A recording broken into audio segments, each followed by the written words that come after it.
வணக்கம். நான் சித்தம்பத்தூர் சங்கீதா பேசுகிறேன். இன்று முடி வளர்ச்சிக்கு பயன்படும் ஊட்டமிகு மூலிகை எண்ணெய்களின் நன்மைகளை பற்றி இந்த சேனலில் பார்க்கலாம். இந்த சேனலுக்கு லைக் பண்ணுங்கள், சப்ஸ்கிரைப் பண்ணுங்கள். அதாவது முடி வளர்ச்சிக்கு பயன்படும் மூலிகை அப்படின்னு பார்த்தா, இந்த மூலிகைகளில் இரும்புச்சத்து நிறைந்திருக்கணும், புரதச்சத்து நிறைந்திருக்கணும், வைட்டமின்கள்லாம் நிறைந்து நல்ல ஒரு ஊட்டச்சத்து மிக்க மூலிகையெல்லாம் சேர்ந்து காணப்படணும். இவ்வாறு இந்த ஊட்டச்சத்துக்கெல்லாம் நிறைந்த மூலிகை எண்ணெய்கள் அது நல்ல முடிகளுக்கு நல்ல ஒரு பராமரிப்பை தருகின்றது. முடி வளர்ச்சி, அது இளநீரை, பொடுகு, முடி உதிர்தல், அதுபோல் தலையில் ஏற்படும் தொந்தரவுகள், தலைவலி, கண்ணெரிச்சல், புகைச்சல் ஆகியவற்றுக்கெல்லாம் இந்த மூலிகை எண்ணெய்கள் ஒரு நல்ல ஒரு நன்மையை தருகின்றது. இந்த மூலிகை எண்ணெய்கள் தேவைப்படுவோர் என்னிடம் நேரடியாக ஆலோசனை பெற்றுக்கொள்ளலாம். இந்த மூலிகை எண்ணெய்களில் விட்டமின்கள் நிறைந்து காணப்படுகின்றது.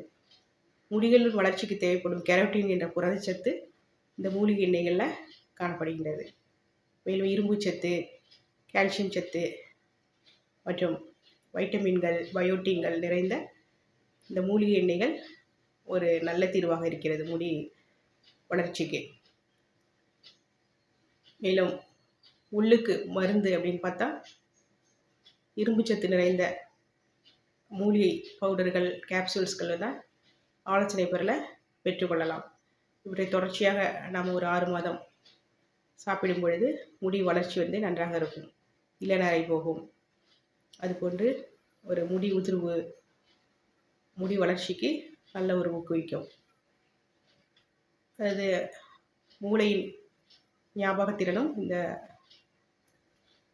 மூலிகை எண்ணெய்களால் நன்மை அடையும். சிறு குழந்தைகளிலிருந்து பெரியவர் கூட உடல் குளிர்ச்சிக்கு, மூளை குளிர்ச்சிக்கு, உடல் வெப்பத்தை தணிக்கவும் இந்த மூலிகை எண்ணெய்கள் பயன்படுகிறது. இது வாரம் 2 முறை நன்றாக தேய்த்து தலைக்குளியலுக்கும் பயன்படுத்தலாம். தினமும் இந்த மூலிகை எண்ணெய்களை கையில் எடுத்துக்கொண்டு நல்லா அழுத்தி தேய்த்து முடி கால்களில் செய்யும் பொழுது முடி நீண்டு வளரும். இவ்வாறு இந்த மூலிகை எண்ணெய்கள் தேவைப்படுவோர் ஆலோசனை இது பெற்றுக்கொள்ளலாம்.